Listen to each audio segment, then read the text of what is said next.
guys, welcome back to my channel. My name is Maddie and today I'm going to be giving you my April wrap up. I read 17 books in the month of April and I was kind of disappointed in myself because I've been reading like 20 books a month. This is the least amount of books that I read in a month this year, and so I was like, dadgummit, like Madison, you couldn't have just read at least one more book. And then I realized that that's kind of stupid. I shouldn't be mad at myself because I only read 17. Like, that's completely ridiculous. So I really need to get better about being nice to myself and not stressing myself out, because like, does it really matter if I read 17 or 20 books in a month?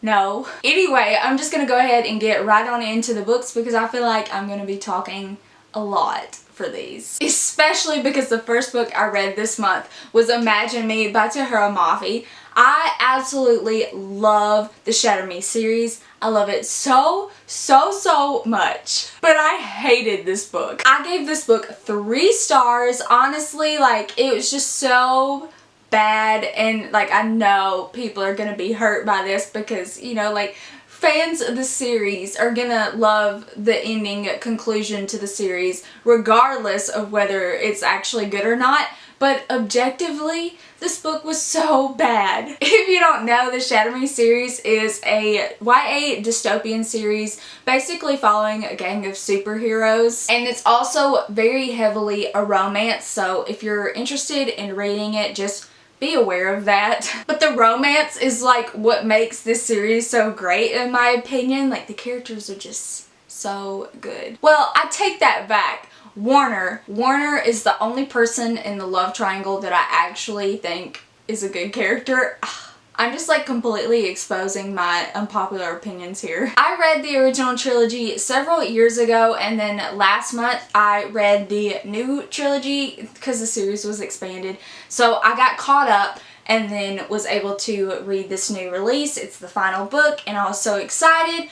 But even though this book was just a complete disappointment for me, I still liked the second half of the series, but I very much prefer the original trilogy. The series kind of takes a turn going from dystopian to more like a sci-fi series in the second trilogy, and I like sci-fi, but I do not think that sci-fi is Tahira Mafi's realm. I just didn't think that she wrote the sci-fi elements that well. But I did like books 4 and 5. They just weren't what I wanted. The series went in a direction that I didn't really enjoy that much. I love the characters and the things that were happening weren't necessarily bad. It's just not what I wanted from the series. It definitely took a turn that I wasn't really happy with. So then when I got to this 6th and final book, I was just completely just like not having it. I really just hated the first like 100 pages. It was so unnecessary.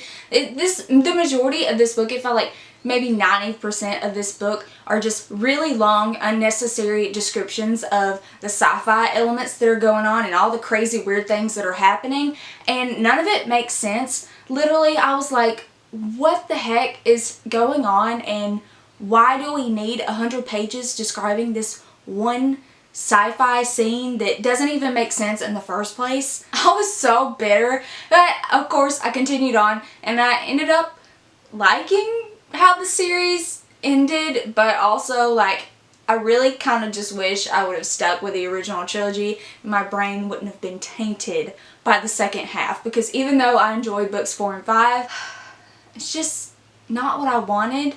The characters are no longer who I thought they were and who I wanted them to be. If you've read them, you probably know what I'm talking about, but if you haven't, I don't want to spoil you, so I'm not going to get into it.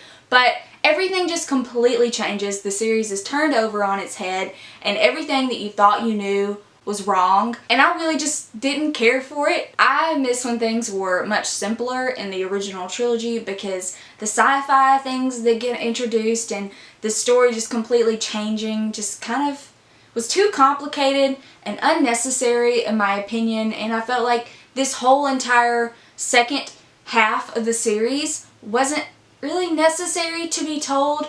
Like, I wish we might have had maybe one more book in the series and not go in the direction that it went, because I do think after rereading the original trilogy that the original conclusion was amazing, but it left off in a place that was like, where do we go from here? And we got a conclusion, but I didn't feel like the characters and all the relationships and really everything that was happening, I didn't feel like it got resolved. I didn't feel like they got the conclusion that they needed. So I wish we would have had maybe one more book, but not these three, because honestly, it didn't feel genuine to the story, I guess. It felt like the characters had changed, and let me just tell you that one of the reasons why I got so mad about this book is it felt like the characters were no longer the characters that I knew. Gosh, I could go on and on and on about things that I did not like about this book, but the character development and just the characterization felt off for me in this one. Also, the writing was just not good. Like, it was really bad, and I hate to say that. This whole entire book felt like a rough draft.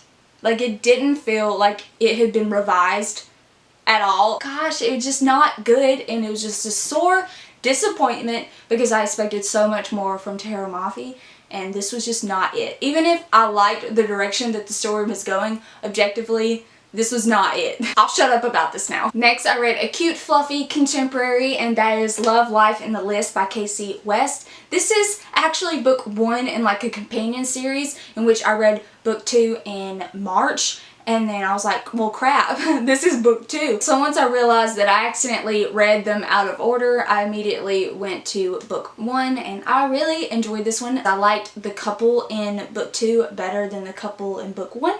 But regardless, this book was still really cute. It follows 2 teenage best friends, and the girl has always had a crush on the guy, and a year prior to the events in this book, she confesses her feelings for him, and he laughs it off like it's a joke, and he pretends that she was joking even though he knows that she actually meant it. And so the next year of their lives, they just pretend like that conversation never happened, but of course she still has unresolved feelings for the guy, and it's just really cute, y'all. And there's so many cute moments of them together. And the main character is also going through some personal struggles. She is an artist, and she's wanting to get into this art program, but in order to like bump up her resume, she needs some more experience, and she needs experience selling her artwork. So she's trying to get her work set up in the art museum that she works at, but her boss tells her that her art has no heart. There's nothing that connects people to her art, even though her pieces are very technically good. And so she decides to make a list of things to do over the summer to help her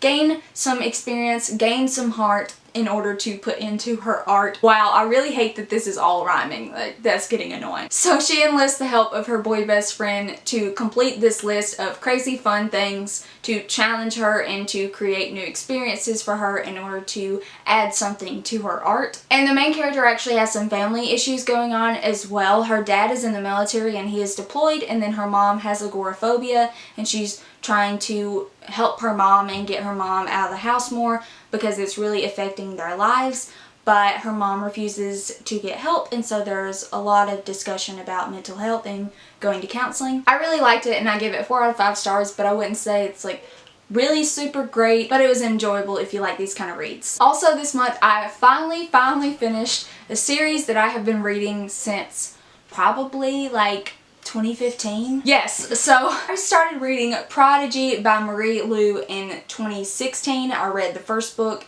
in 2015, I think, and then it took me so long to get to this book, and then it took me so long to finish this book. I've literally been reading this book since 2016. 2016! And there's honestly nothing wrong with this book. It's actually the best book in the series, but it took me 4 years to read it. I think I would rank them Prodigy, Legend, and then Champion. If you don't know, the Legend trilogy by Marie Lu is an old YA dystopian series in which basically the United States had another civil war, and it's kind of like split down the middle, and the main characters live in the country called the Reestablishment, which is on the Pacific coast, and it is a super corrupt military government, and one of the main characters is a teenage prodigy soldier for the Reestablishment, and then the other one is a teenage boy who's kind of like a fugitive outlaw. He's like the most well-known fugitive in the whole entire country, and everyone's after him, and he always manages to escape. And then their two worlds collide, and things happened. I really liked the first book, but I felt like it was a little too bland. And then I completely loved the second book, and the third book I enjoyed, but I didn't like the way that the story ended up. It's not what I would call a good ending. It ends in a really bad place, and then you like flash forward 10 years, and you're like, oh, this is what happens. And I'm like, why did we need to write it this way? The story could have been just as good, if not better, if the things at the end of this book did not happen. It felt kind of pointless, and it felt like an unnecessary evil to be added on to these characters' lives after they've gone through so much. It was okay. It wasn't my favorite. I gave this one 5 out of 5 stars and this one 4 out of 5 stars. Next, I read a YA retelling of The Little Mermaid, To Kill a Kingdom by Alexandra Christo. This is one that I was planning on reading for the fairy tale-a-thon, and I ended up running out of time, but I wanted to read it anyway. This was so good. It's my favorite Little Mermaid retelling I've ever read, and granted I haven't read that many because like it's hard to find ones. First off. Secondly, they're always like mediocre to terrible. It's hard to find a good one. Like we seriously need Little Mermaid retellings to step it up. But this one was so good. I was so excited that I found a good Little Mermaid retelling, and it's like super dark and twisted, which I really liked, and it follows a siren, not a mermaid, and she's like super dark and evil, and she like literally goes up and rips people's hearts out and keeps them in her bedroom. It's like super cool. Basically, the sirens of this world collect hearts to represent their age. So every year on their birthday, they go up to the surface, they sing their siren song, they lure a sailor in and then kill that person. However, the main character is the daughter of the sea witch, the sea queen, and she only kills royalty. She only captures the hearts of princes. She is the most revered and the most feared siren in the whole entire ocean, with the exception of her mother. And it kind of goes to her head because she decides to defy the rules and go up to the surface before it's her birthday and kill a prince, even though it's not time yet. And so essentially she ends up with more hearts than she's supposed to. And her mother is completely enraged and decides to punish her how she sees fit. And I could tell you more of what happens next, but I'm not going to. But I will tell you that it also follows another character, and he is the prince, and he is actually a siren hunter. He is known for being the prince that travels across all the ocean to kill sirens. He hates being a prince, he hates his duties, and so he essentially lives as a pirate, and his goal is to hunt and kill the main character. I really like this one. Like, I couldn't recommend it enough if you want a Little Mermaid retelling. I absolutely loved it. So of course, 5 out of 5 stars. After reading that book, I was in like an ocean mood, and so I decided to pick up the graphic novel Mara Tiebreaker by Danielle Page. This is part of the DC Inc. series, which I'm really enjoying. This one doesn't have the greatest ratings, and so I was kind of expecting it to be mediocre, but I personally really enjoyed it. I love Aquaman and Mara, so I loved getting this little cute origin story. I think my only complaint is that it happened too fast, especially at the end. Things just happened way too quickly, and I wish that it would have been longer. It felt very rushed. Next, I started a series that is one of my new favorites, The Valiant by Leslie Livingston, and then I also read book 2, which is The Defiant. I absolutely am in love with this trilogy. Oh my gosh. I don't know why I have put this off. Honestly, like, I've had this book for a couple years, and then I've had this book for maybe a year, and then I recently purchased the 3rd book, so I was like, you know what? I have the full trilogy. It's probably time I start the 1st book, and I loved it so much. But I will say that this book is very subjective. It's very niche, so you may be in the camp that's like loving it, and you may be in the camp that's not having it.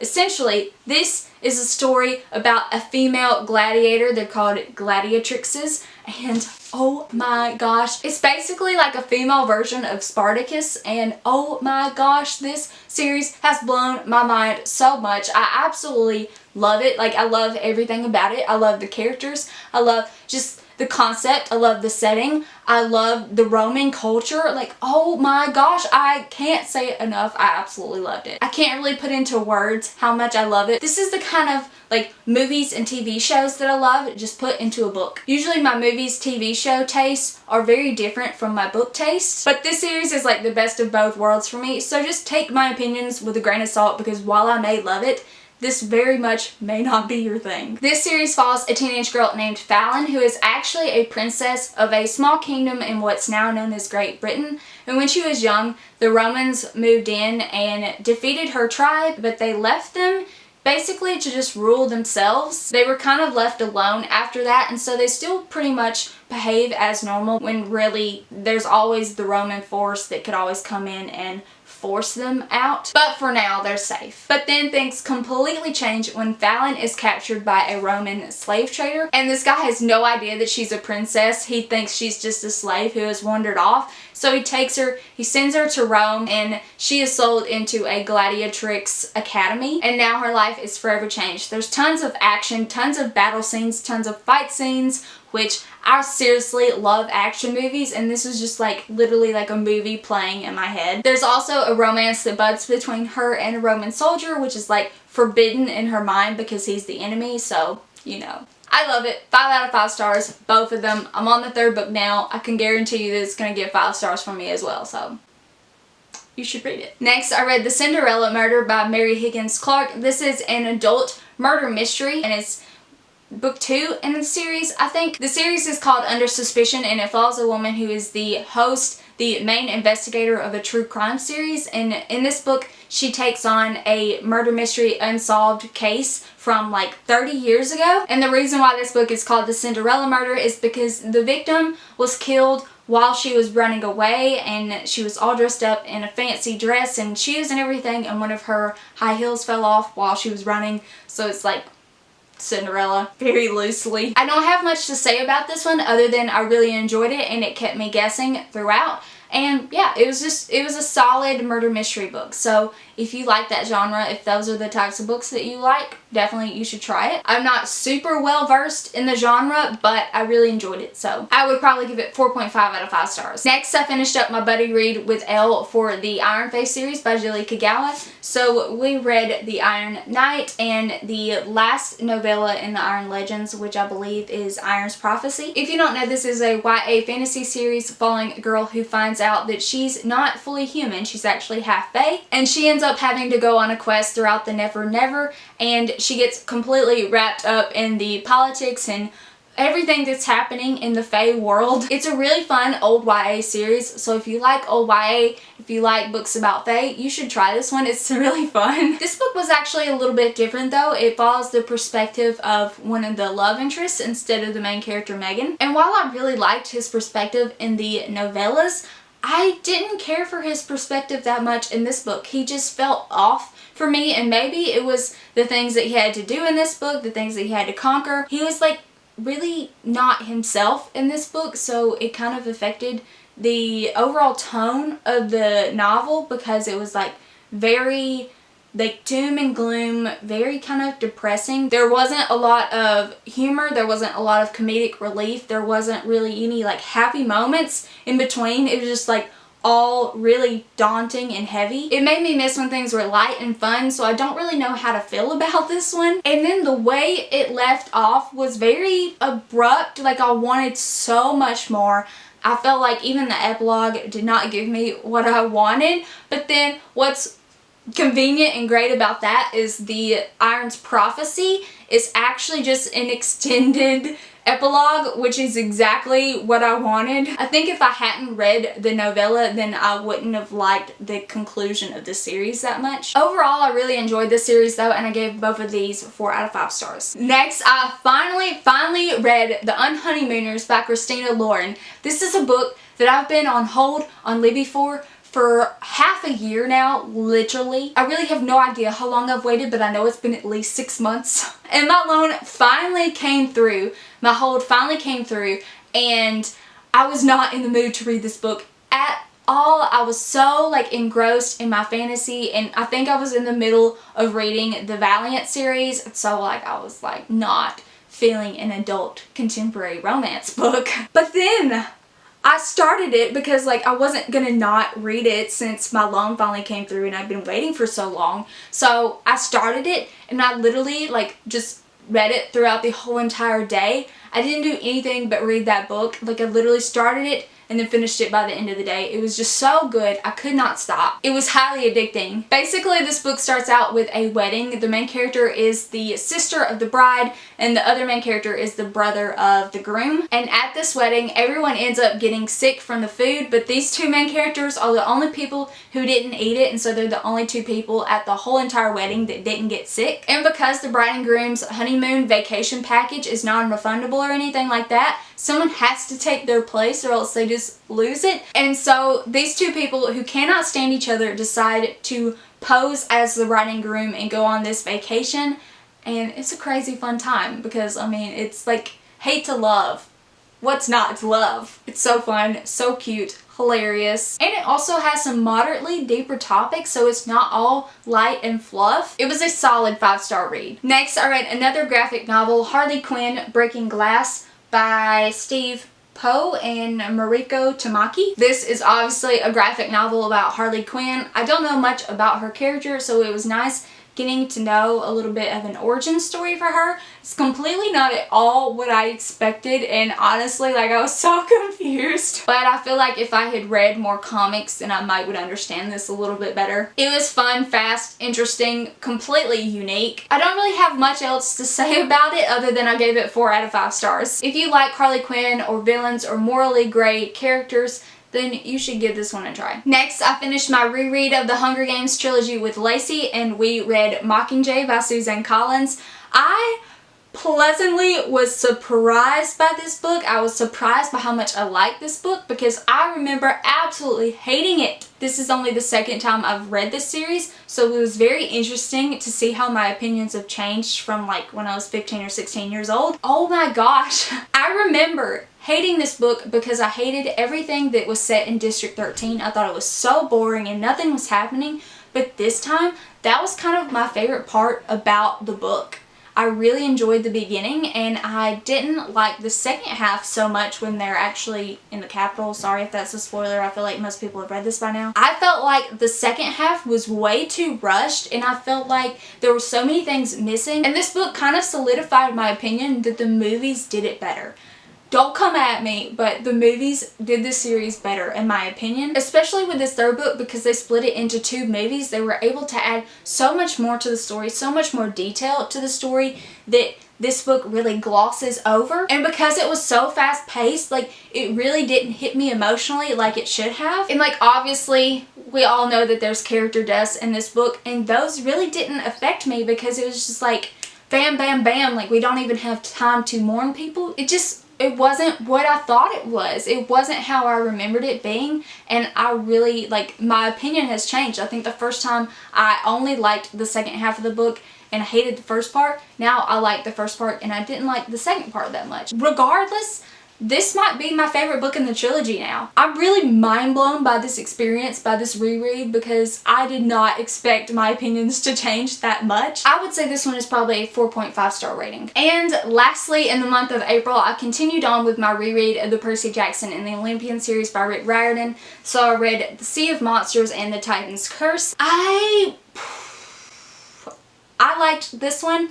I didn't like this one as much as I thought I would. I remember this one being my least favorite in the series when I first read it, but now I don't know what to think because I didn't enjoy this one much. I feel like the things that happened in this book weren't that thrilling, but regardless, I will always have so many fond memories connected to this series and these characters.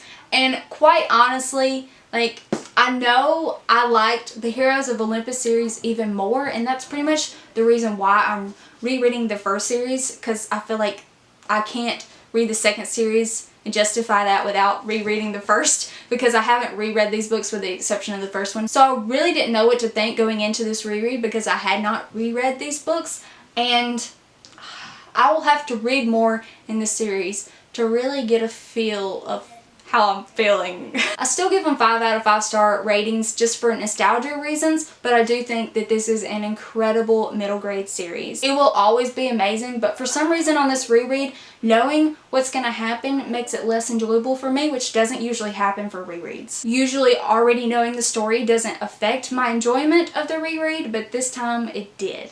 And I've found that to be true with my reread of the first 3 books so far. So I'm hoping it goes up from here, but I really don't know. Alright, those are all of the books that I read in the month of April. I feel like that was a lot. I feel like I've been talking for forever and I'm losing my voice. Let me know in the comments down below what was your favorite book that you read in the month of April. If you like this video, please give it a thumbs up and subscribe to my channel if you want to see more bookish content by me. I hope y'all have a wonderful day and I will see you in my next video. Bye.